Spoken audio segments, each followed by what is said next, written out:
மயிர்களைப் போல உதிர்கிறது ஒவ்வொரு உயிரும் எங்கள் தமிழ்நாட்டில். ஒன்றும் இல்லைங்க, கடந்த 2021ஆம் ஆண்டு உங்கள் எல்லாத்துக்குமே தெரிஞ்சிருக்கும், சாத்தான்குளத்தில் காவல்துறையினரால் பார்த்தீங்கன்னா லாக்டவுன் இருந்த அந்த டைமில் கடையை மூடல அப்படிங்கிறதுக்காக பார்த்தீங்கன்னா தந்தை மகன் 2 பேர்த்த, ஃபெனிக்ஸ் ஜெயராஜ் அப்படிங்கிற 2 பேர்த்த பார்த்தீங்கன்னா கொடூரமான முறையில் காவல் நிலையத்திலே வச்சு காவல்துறையினரால் பார்த்தீங்கன்னா கொடூரமான முறையில் தாக்கி கொல்லப்பட்டிருப்பாங்க. அதில் போலீஸார்லாம் பார்த்தீங்கன்னா இன்றைக்கி சிறையில் இருக்காங்க.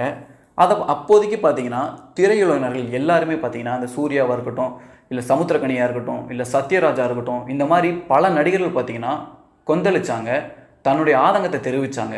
ஆனால் இன்றைக்கி காரணம் அதிமுக அப்படின்னா அவங்களுக்கு பயம் இல்லை போல். ஆனால் இன்றைக்கி திமுக ஆட்சியில் இருக்குது. அப்போ அதிமுக ஆட்சியில் இருக்குது. இப்போ உங்களுடைய ஆதரவு யாருக்கு? மக்களுக்கா இல்லை திமுகக்கா?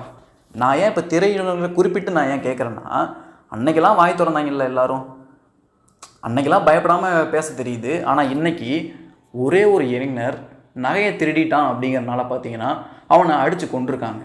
ஒன்றும் இல்லைங்க, சிவகங்கை மாவட்டம் திருப்போணத்தில் பார்த்தீங்கன்னா ஒரு கோயிலில் அஜித் அப்படிங்கிற இளைஞர் பார்த்தீங்கன்னா கோயில் செக்யூரிட்டியாக வேலை பார்க்குறாருங்க, காவலராக வேலை பார்த்துக்கிட்டு இருக்கும்போது பார்த்தீங்கன்னா இரவு நேரத்தில் ஒரு கார் வருது, ஒரு ஃபேமிலி வர்றாங்க. அந்த ஃபேமிலியிலேருந்து வர்றவங்க பார்த்தீங்கன்னா அந்த இளைஞர் அஜித்குமார்கிட்ட பார்த்தீங்கன்னா சாவியை கொடுத்துட்றாங்க. சாவியை கொடுத்து நீங்கள் இதை ஓரமாக பார்க் பண்ணிடுங்க அப்படின்னு சொல்கிறாங்க.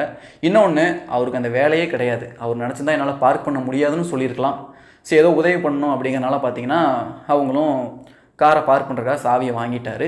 இன்னொரு என்னென்னா, அந்த அஜித்குமாருக்கு பார்த்தீங்கன்னா கார் ஓட்ட தெரியாதுங்க.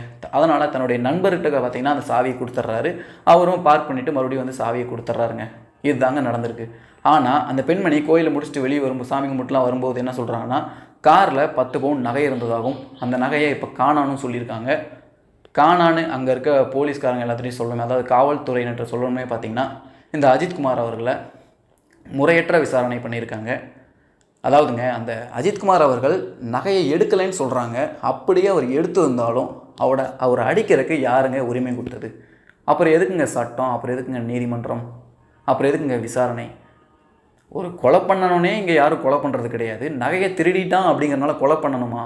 அப்படியே எடுத்தாலும் நான் சொல்லலை. அப்படியே ஒருவேளை எடுத்திருந்தாலுமே அடித்து கொள்ள வேண்டிய அவசியம் எங்கே இருக்குது? இன்னும் ஒரு சில பேர் என்ன சொல்கிறாங்கன்னா, அந்த பெண்மணிக்கு மேலிடத்தில் நிறைய பேருக்கு தொடர்பு இருக்கிறனால தான் பார்த்தீங்கன்னா அவங்களுடைய அதிகாரத்தை பயன்படுத்தி காவல்துறையினை வச்சு அவங்கள அடித்து துன்புறுத்தி கொலை பண்ணிட்டாங்க அப்படிங்கிற மாதிரி சொல்கிறாங்க. நம்மளாம் நினைக்கலாம் 2021 அப்புறம் இப்போ தான் மறுபடியும் இந்த லாக்அப் டெத்லாம் நடக்குதான்னு. எதுவுமே வெளியே வரல. ஆனால் இது இன்றைக்கி வெளியே வந்திருக்கு. வெளியே வந்தாலும் நம்ம எல்லாமே பேசுகிறோம். ஒன்றும் இல்லை, உங்கள் எல்லாத்துலேயுமே சோசியல் மீடியா இருக்கும். வாட்ஸ்அப்பாக இருக்கட்டும், இல்லை இன்ஸ்டாகிராமாக இருக்கட்டும், ட்விட்டராக இருக்கட்டும், எதில் இருந்தாலும் ஜஸ்டிஸ் ஃபார் அஜித்குமார் அப்படின்னு போடுங்க. இதற்கான நீதி வழங்கி கொடுங்க அந்த குடும்பத்துக்கு. சரிங்க, இப்போ அவருடைய உடல் பார்த்திங்கன்னா பிரேத பரிசோதனைக்கு வந்திருக்கு. அதோட தகவல்களை நான் உங்கள்கிட்ட படித்தே காமிச்சிட்றேன். வழக்கமாக பார்த்திங்கன்னா இந்த பிரேத பரிசோதனை 1 மணி நேரம் தான் நடைபெறும். ஆனால் இந்த அஜித்குமார் அவருடைய உடலோட பிரேத பரிசோதனை பார்த்தீங்கன்னா கிட்டத்தட்ட 5 மணி நேரமாக நடைபெற்றிருக்கு. அவருடைய முழு தகவலை இப்போ நான் வாசித்து காட்டிடுறேன். சிவகங்கை திருப்புவனத்தில் போலீசார் தாக்கியதில் உயிரிழந்ததாக கூறப்படும் அஜித்குமார் உடலில் 18 இடங்களில் காயம் என தகவல் வெளிவந்திருக்குங்க.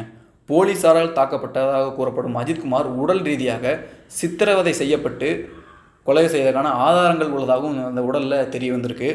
அஜித்குமார் உடலில் 18 இடங்களில் பெரிய அளவிலான காயங்கள் இருப்பதாகவும் அந்த சோதனை மூலம் தெரிய வந்திருக்கு. அஜித்குமாரோட மண்டையோடு கை, கால், பாதம் முழுவதும் அனைத்து இடங்கள்லையுமே பார்த்தீங்கன்னா கொடுமையான முறையில் தாக்கியதாகவும் இந்த சோதனைகளை தெரிய வந்திருக்கு.